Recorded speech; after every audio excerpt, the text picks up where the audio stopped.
শাশুড়িরা কি বলে জানো? বলে আমার জামাইটা কত ভালো গো, আমার বিটি সব কথাই শুনে, আমার বিটি যথাই যথাই বলে তথাই তথাই লেগে, আর যেটা যেটা বলে সেটাই সেটাই এনে দেই। আর যদি এই কামটা বেটার বউ করে তাহলে হয়ে গেল খারাপ।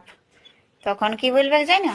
বলে কোন দিকে এই কান লাগিনি ঢুকেছে বাপ, আমার বেটাটাকে একদম বসে করে নিয়েছে, যেটা যেটা বলছে সবকিছু শুনছে। তাইলে বুঝে লাও, যদিও কারো জামাই হয়তো ইও তো কারো জামাই বটে, সবারই তো মা বাপ আছে। বুঝতে পারলে এলিও, জামাই শুনলে ভালো, বেটা শুনলে খারাপ। বেটাও খারাপ, বেটার বইও খারাপ, জামাইও ভালো আর বিটিও ভালো, বুঝলে?